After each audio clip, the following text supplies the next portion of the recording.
Okay, ready? Mm-hmm.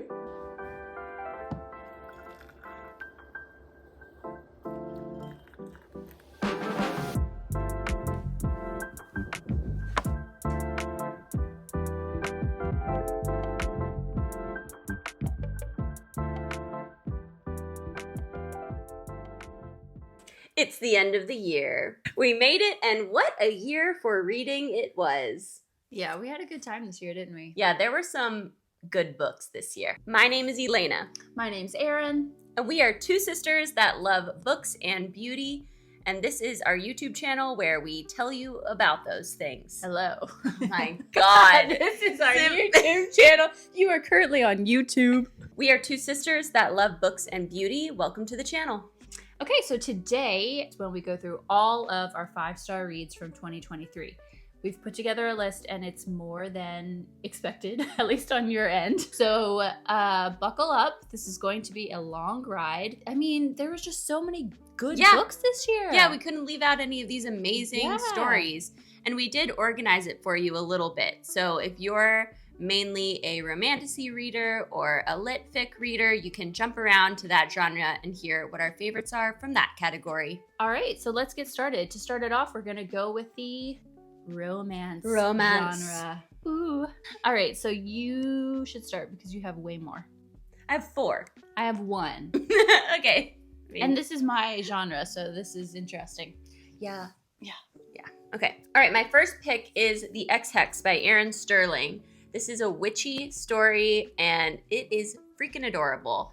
It's about a girl who happens to be a witch, and when she was 19, she cast a playful hex on her ex, only to find out years later that the hex worked. He is cursed, and the whole town is in peril because of it. I actually did not know that's what it's about. That's cute. It's a really cute premise and a really fun read. It's a quick read too. Yeah. It's not something that's going to like take you weeks and weeks. It's just like a fun romp around Halloween. Oh yeah, this is one that I was trying to tell you. It's like Emily Henry meets Halloween Town. Oh yeah, and we love Emily Henry. Yeah. As you will see. Okay, and my next romance pick is obviously heavily inspired by Erin. I finally broke into an Emily Henry book, Book Lovers. And it was 5 stars. And it was 5 stars. I really, really enjoyed it. More than I even thought I would because like the rom-com genre is not usually my thing. But this year I found some that really changed my mind.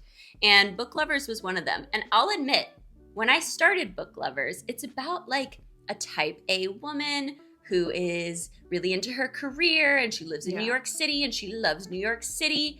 And then she visits a small town. And I was thinking, oh, I see where this is going. Hallmark. Yeah. But it did surprise me. And also, she surprised me. So the main character, Nora, she is that type A personality. But one thing that I loved about this book is that it wasn't about a man helping her loosen up. Yeah. That's a trope that I really hate. Yeah. As a somewhat uptight woman myself, should I not say that? I'm telling on myself. Out, yeah. I don't like the message that we need some kind of like laid back slacker guy to help us slow down. To balance you out. Right? Yeah. I'm good. And that's exactly what does not happen in this book. Instead, she meets a guy that is a perfect pair for her. Mm-hmm. And one thing about this book that surprised me, it is laugh out loud funny. Emily Henry is the queen of writing perfect, witty banter between her characters. Yes, the flirtation. It's so realistic. You can really see like where their connection comes from, and they go back and forth so well. And I think the love interest in this one, Charlie, is just like so adorable. But he's not a typical love interest either. Yeah, he's not a typical book boyfriend by any means, I think. So in a good way. I picture him as the dad in Twilight. Oh, that's hot. I only had 1 5-star romance this year, which is shocking. And it was Ashley Poston's The 7-Year Slip, which I was really excited to read. I've read the author's other romance novel, The Dead Romantics, and it was like so-so. It was like a 3.5-star read. But this one was so cool. I loved the premise. It's about a woman who inherits an apartment in New York City from her late aunt, who she was very close to.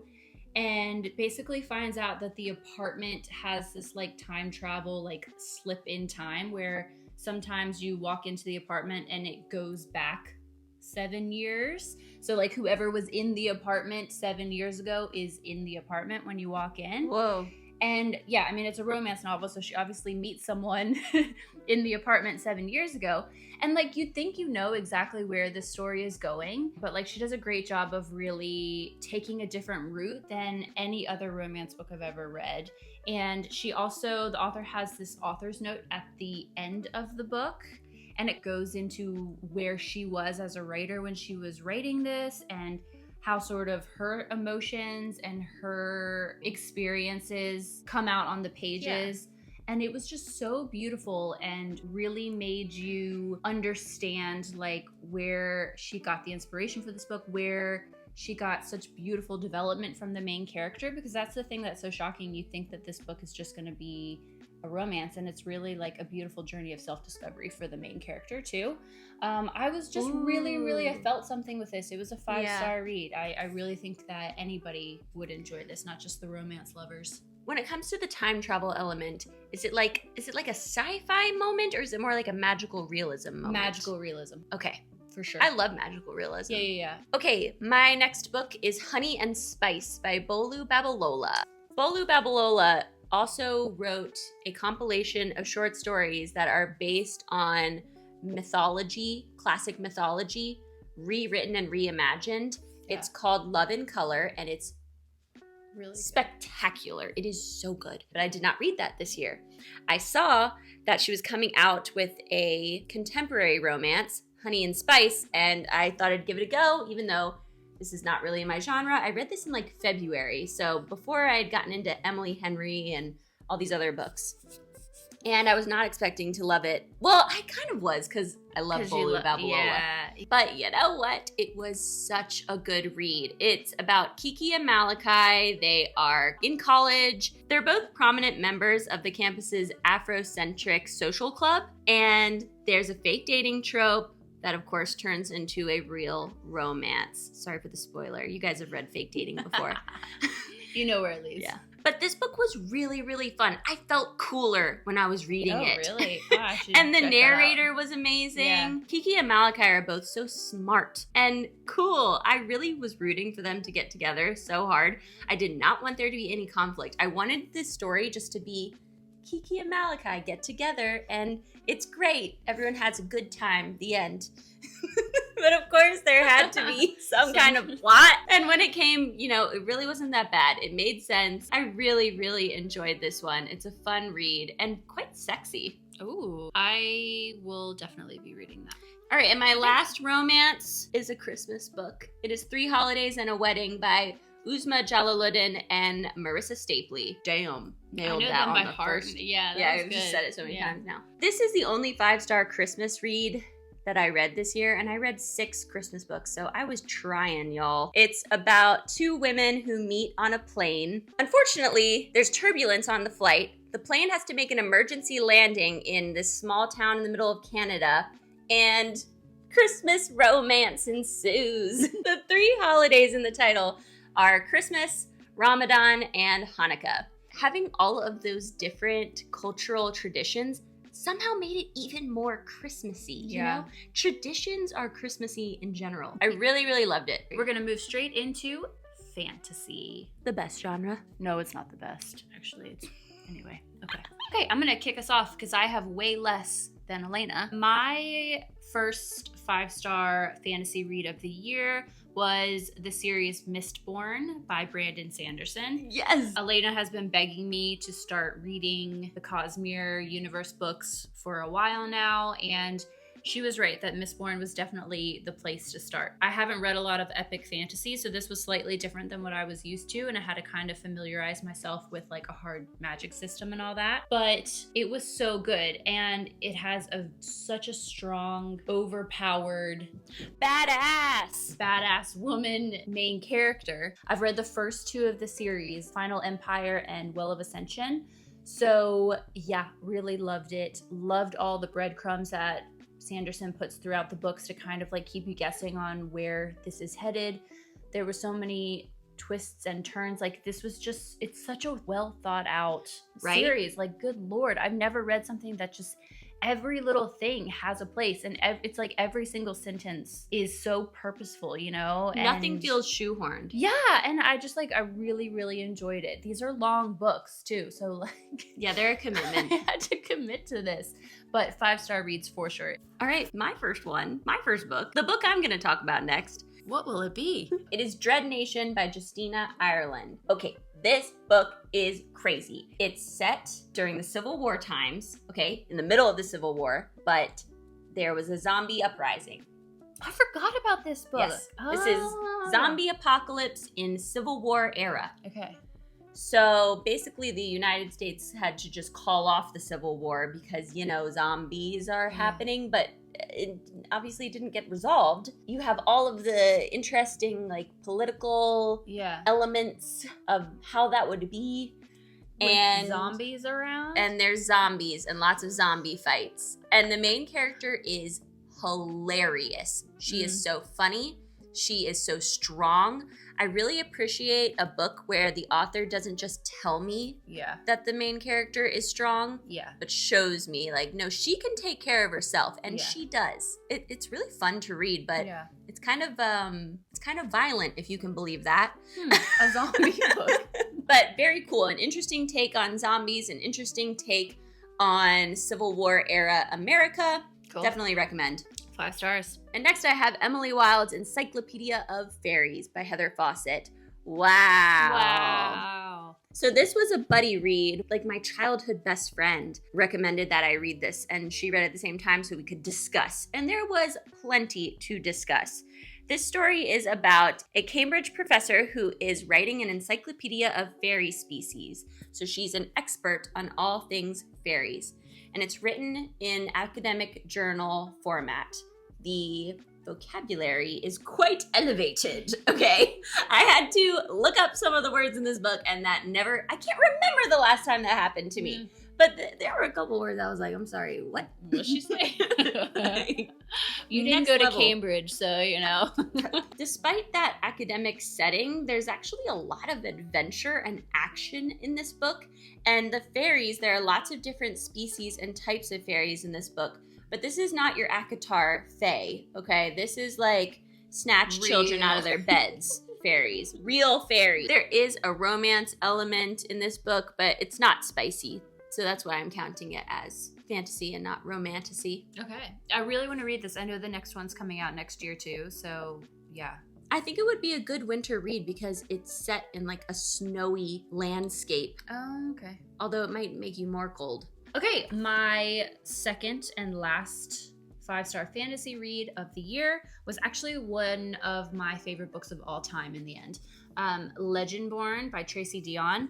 Elena obviously recommended this one as well. It's a sort of take on the Arthurian legend. Sorry, that's kind of hard to say. It's set at the University of North Carolina, where is actually where I went to school. So it was like really cool. It basically centers around a girl, Bree, who goes to college and stumbles upon this secret society of Knights of the Round Table, basically. It is so good. This book is just so well thought out. It's so emotional. It's like a beautiful portrayal of grief, really, because Bree's mother dies before the start of the book. So she's obviously grappling with that throughout the book. And I just thought that it was just really, really beautifully written. So much fun to read. I was truly shocked by the ending of this book. I was screaming at the ending. It was so cool. Screaming. And there's like a couple lines in there at the very end that like haunt me to this day. So yeah, if you're thinking about it, this is fantastic. The second one, Bloodmarked, is also out.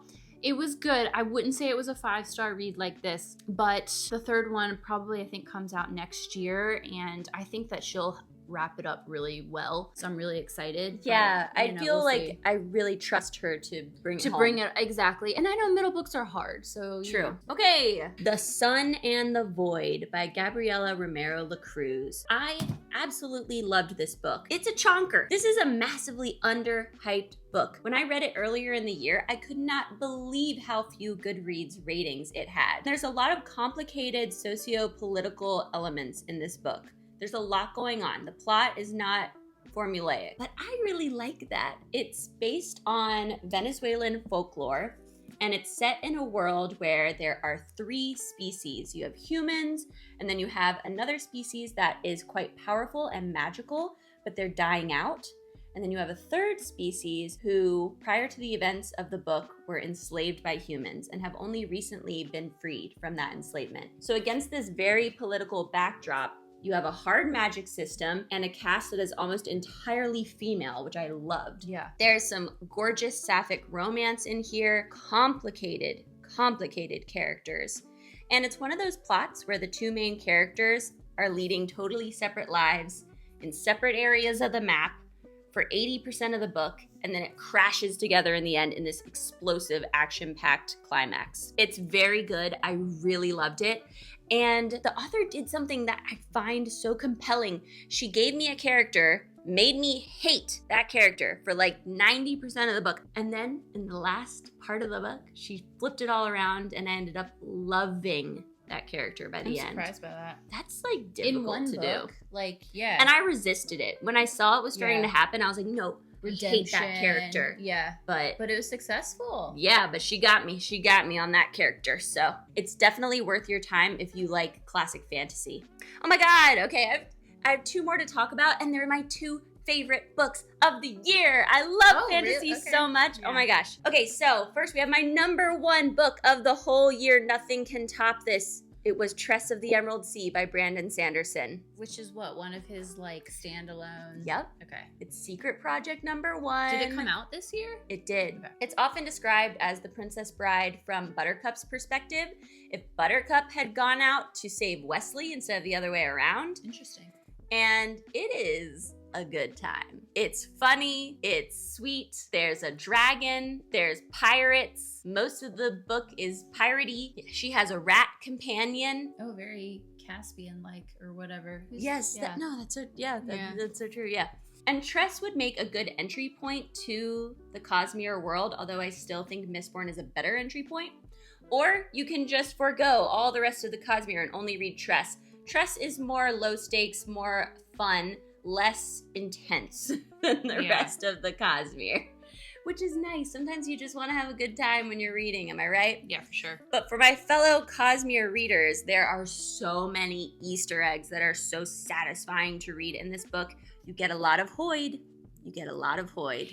I know my Cosmere people are excited about that. So yes, it's amazing. Definitely my favorite book of the year. And lastly, this is probably my 2nd favorite book of the year. I cannot stop thinking about this book. I just finished it, just in time for this video. Oh, yeah, okay. I'm very glad that I did because I've been dying to talk about it. It is The Sword of Kaigen by M.L. Wang. It's so unique.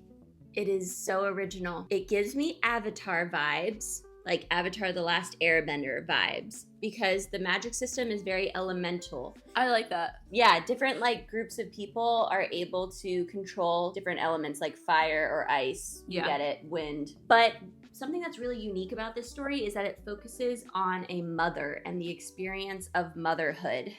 The main character, the one of 2 POV characters, is a mother who spent her days as a crime fighter, becoming a master of the sword and like a policeman? No, like a vigilante. Ah, okay. Yeah. Okay. And then she had to settle down and get married and leave that behind and deny her own past. Okay. So the events of the story happen 15 years later. She has married into a family of crazy, powerful, ancient warriors. And they have special magical fighting techniques that have been passed down through the generations to create the strongest warriors in the whole world. They're like world famous for being the strongest. But she has to hide her own fighting past because it's considered improper in this society. But she's got 4 sons who are all being raised to be warriors themselves. And the story also heavily features her oldest son, who is struggling with the legacy that he's expected to take on as this incredible warrior. He feels so much pressure. Okay. And then everything goes south. This is actually really difficult. It's a very difficult book to sum up because it's so unique, like nothing I've ever read before. It's so emotional. I was like sobbing through this book. And another thing I really appreciated about this book is that it is standalone. So sometimes I do appreciate a standalone fantasy. And by the end, I did feel like everything was wrapped up in a very emotional way. Oh. It's intense. It's an intense book, but I loved it. It's very well written. That's all the fantasy books. Oh. Yay. Okay, I think... Let's just segue right into Romantasy. Perfect. Which is obviously the romance side of the fantasy genre. Goodreads can make a new category for it, so can we. For sure. So I will briefly touch on the biggest book of the year, I think everyone can agree, which was Fourth Wing. We both read it. We both thought it was 5 stars. We both really liked it. This was a really entertaining read. Okay, so if you, for some reason, have not heard yet, Fourth Wing is about Violet, who is sent to Dragon Rider School. She's been preparing her whole life to become a scribe, and then at the last second, her mom says, nope, sorry, you have to go to Dragon Rider School. And her mom is the general of the whole country, so she's got a lot to live up to. And she is a really great main character. She has a disability. She's obviously not been trained for this. She is like the definition of an underdog in this situation. Yes. And she just wears it so well. I love her determination. Yeah. She's just like, okay, well, I'm gonna survive. I will not die today.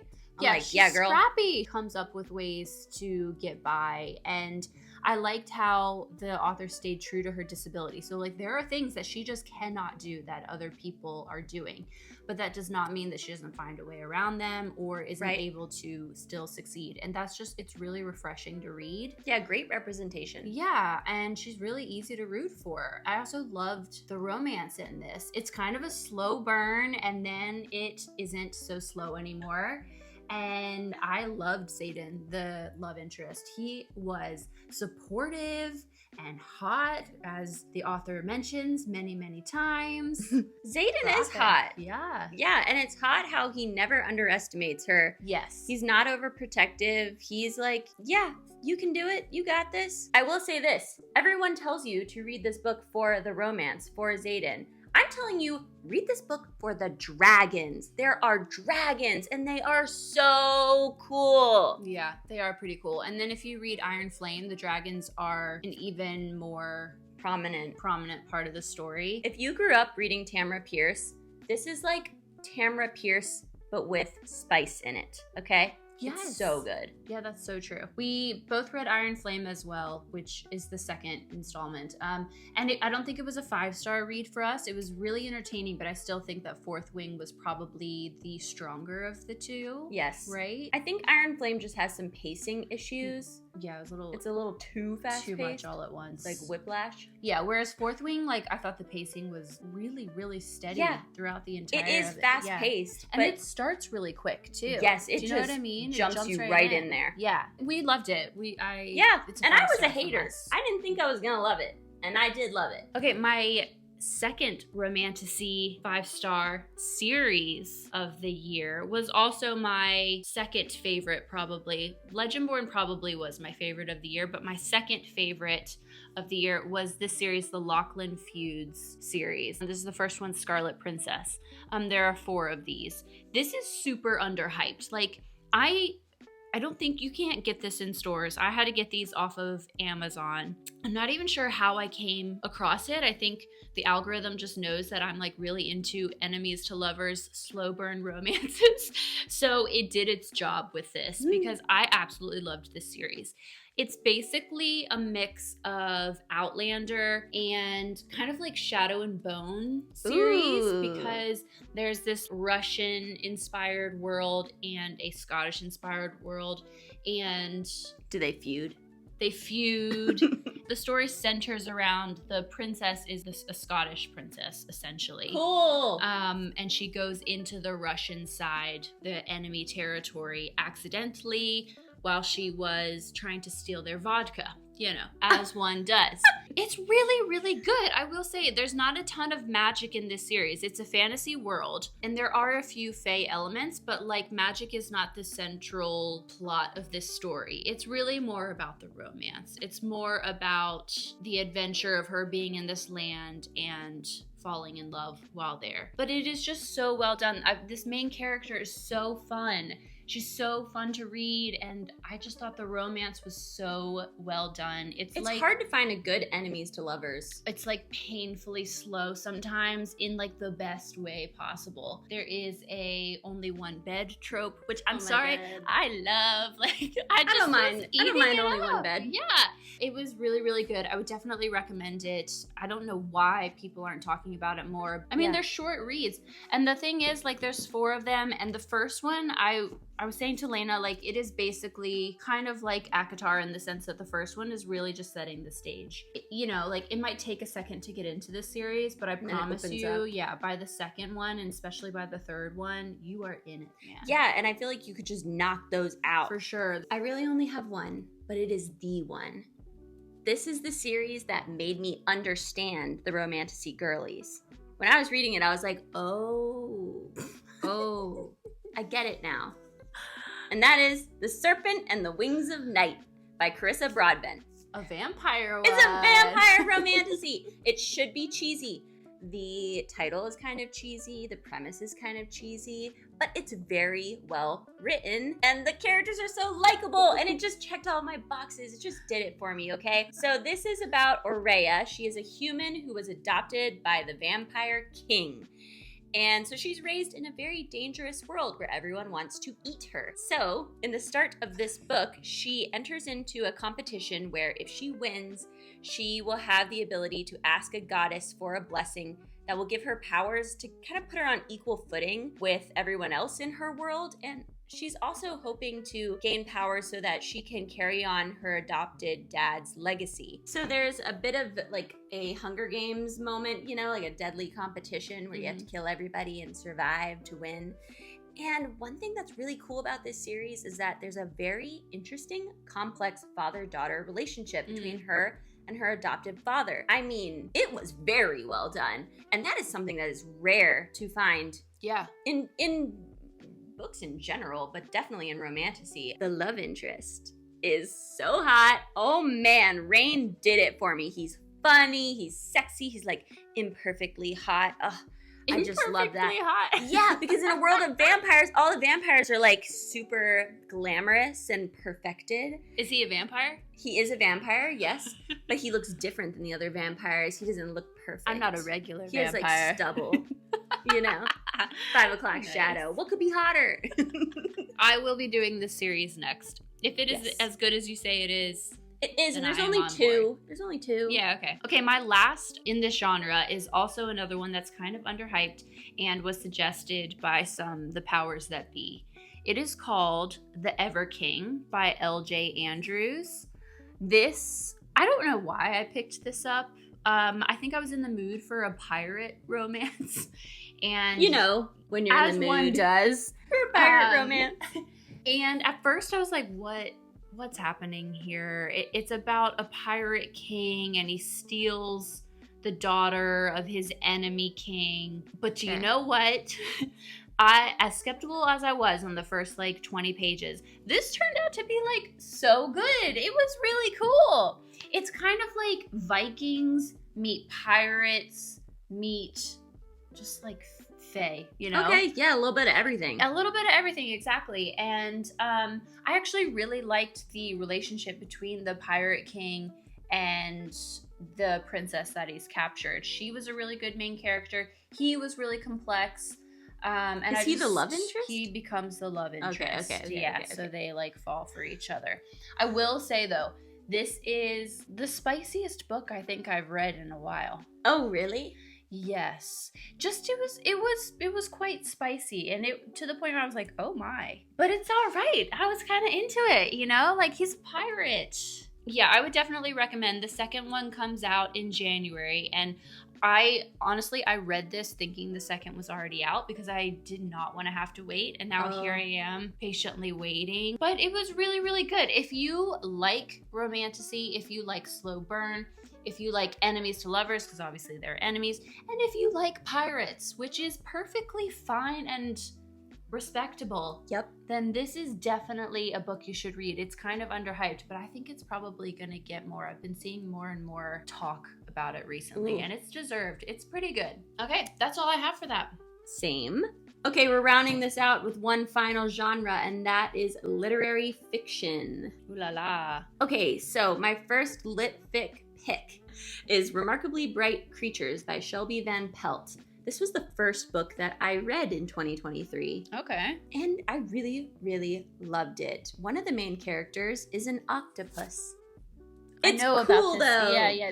Does the octopus talk? No. Okay. It's not fantasy. Okay. I mean, he's conscious. He has his own consciousness. He's talking in his head. Right. But humans can't understand him. He can't speak to humans. Okay. But you know how octopi are super duper intelligent? And there's all those stories of them like escaping their enclosures and engaging in mischief around the aquarium. That's what our octopus is like in this book. I did not know that thing. was Google it. Okay, I believe you. Yeah, they're so smart. They're like crazy smart. And this octopus befriends the custodian at his aquarium. And the custodian is a mother who lost her son years ago, and it's kind of a mystery as to how he died. And over the course of the book, you see her grappling with the lack of closure that comes with that, and grieving her son while also solving a local mystery. Oh. She bonds with a young man who is new to their town and has kind of lost his way and needs a motherly figure. I'm making it sound babyish, but it's quite elevated. Yeah, I could see that. Okay. It was really good. It had me crying in the library when the cleaning ladies came in one day. Aww. And I was like, I'm fine. I'm just at the end of the book. My first one is Signal Fires by Dani Shapiro. This was really, really good, and I was not expecting it. So this is a story about two neighboring families and how certain events connect them for a very, very long time and how these events shape their lives. The thing that really made it a 5-star read for me was the writing. I thought Shapiro I didn't realize how beautiful this book was going to be. It was written so well. That's the best feeling. I know, like every single page just felt so thought out and so beautifully written. It's very character focused. And I just really liked the way that it was wrapped up and everything about it. It was just a really, really enjoyable read. It's not exactly the most uplifting book I've ever read, but it really makes you think, and I just thought it was really well done. Okay, and my second literary fiction pick is Beautiful World, Where Are You by Sally Rooney. I love Sally Rooney. Same. Like, my favorite Sally Rooney is Conversations with Friends. Not mine. And then Normal People, which I do love. But I also really, really enjoyed Beautiful World, Where Are You? It has a lot of the same elements that I've come to expect from Sally Rooney, which is a lot of dialogue, a very morally gray cast of characters. Yeah. I mean, they're unlikable. They are. But that's why you still like them. Yeah. It's about two friends and their love lives. It gives me Girls vibes. Like the HBO show, Girls, the Lena Dunham one. I know that's a controversial show. Yeah, problematic that not everybody but loves. But that fits here. But that vibe, you know? Yeah. Of two people who are kind of selfish. Yeah. But not entirely bad people either. You're still rooting for them, or at least I was. Yeah. And compared to the other Sally Rooneys, this story is a little bit more happy. It's a little bit more positive than the other two. Still a very low bar for a Sally Rooney book. It feels like she tries to wrap it up slightly less ambiguously than she has previously. She gave us more closure. It's great though. Yes, I love her. I just love her writing. I find her characters so relatable, even when I'm not like them. Yeah, and there's so many passages in her books that I always end up highlighting, which is not usual for me. Yes. But they resonate. Sally Rooney and Emily St. John Mandel, I am highlighting in my Kindle like no other. Uncharacteristically. Yeah, that's all of my books. That wraps it up for me. Okay, I have only one more.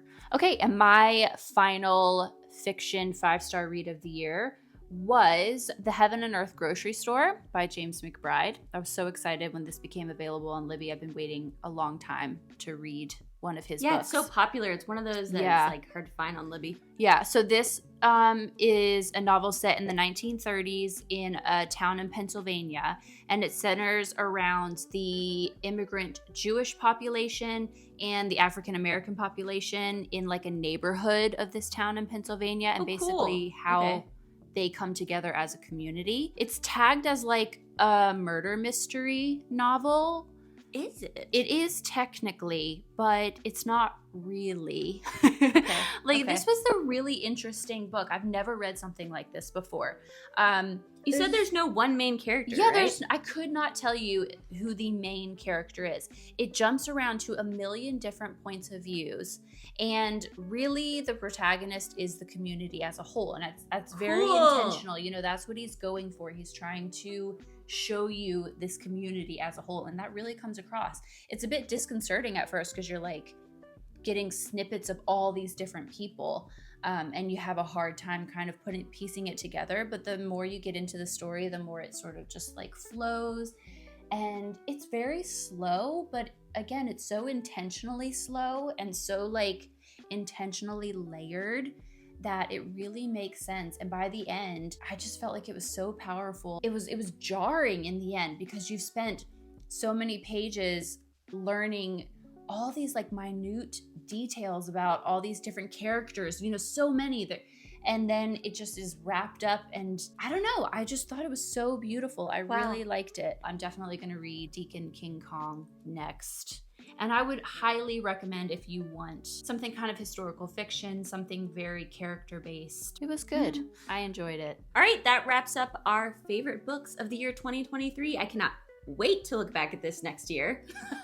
Hopefully we have even more 5-star reads next year. Oh yeah, we're going for a year of only 5-star reads. No bad books 2024. It's going to be the perfect year. Please help us in that endeavor. Let us know which books we should read. Yeah, tell us what your 5-star reads were this year so we can put them on our TBRs. If you liked this video, please like this video, give us a comment, subscribe to the channel. We are still new, so it would be very, very appreciated. We're having so much fun hanging out, talking about books, talking about the things that we love. So thank you so much for being here. It means the world to us. Thanks for watching.